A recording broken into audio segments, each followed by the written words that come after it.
एकच मिशन, एकच मिशन.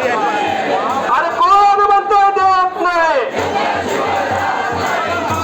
तमाम महाराष्ट्रातनं आज नागपूरमध्ये आलेल्या सर्व पेन्शन योद्ध्यांना एकदा जोरदार टाळ्या वाजवून त्याचं अभिनंदन करूया की आपण सन्माननीय विजयजी खांडेकर आणि सगळ्या राज्य टीमच्या आव्हानाला प्रतिसाद देत या ठिकाणी आलात.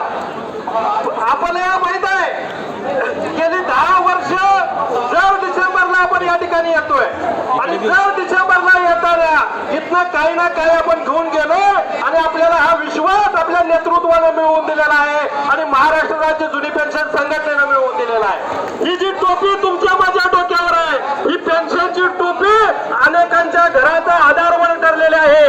2005 मध्ये आपला जो बांधव एक्सपायर झाला त्याच्याकडे 2023 पर्यंत सरकारनं पाहिलं नव्हतं, पण आपल्या विद्यार्थ्यांना जुनी पेन्शन संघटनेनं सातत्याने लढा सुरू केला आणि त्या घरातील विजलेली चूल 2023 ला माननीय 2024 ला एकनाथ शिंदे साहेबांच्या प्रयत्नात त्या ठिकाणी पेटवली.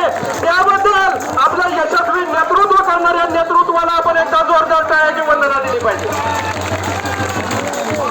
त्या संघटनेला तरुणांची संघटना एका विषयाची संघटना म्हणून संबोधलं गेलं होतं. त्या संघटनेनं आज राज्यात करून दाखवलेलं आहे आणि अजून सुद्धा आपल्याला करायचं आहे ते म्हणजे आपल्याला जुनी पेन्शन घेऊन जायचं आहे आणि ही जुनी पेन्शन निश्चितपणाने राज्यातील सर्व संवर्गाचे कर्मचारी ताकदीनं महाराष्ट्र राज्य जुनी पेन्शन संघटनेच्या पाठीशी उभं राहून मिळवून देतील यात शंका वाटत नाही.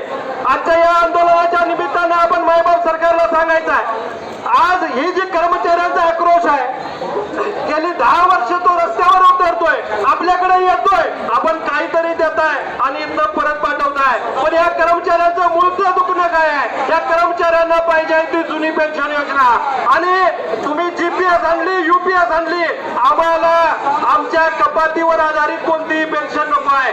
जशी जुन्या कर्मचाऱ्यांना 1982 ची पेन्शन योजना होती ज्यामध्ये आमच्या पगारातनं कपात केली जात नव्हती ती पगारातली कपात बंद करून जशीच्या तशी जुनी पेन्शन योजना लागू करावी ही आपली मागणी आहे.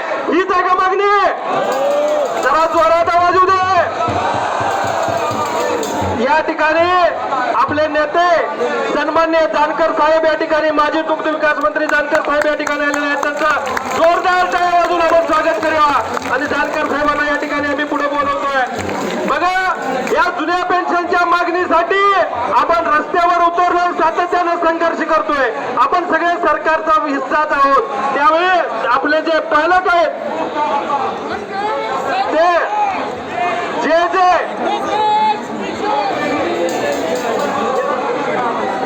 या ठिकाणी अनेकदा आपण जानकर साहेबांचं टाळ्यांच्या गजरात स्वागत करूया.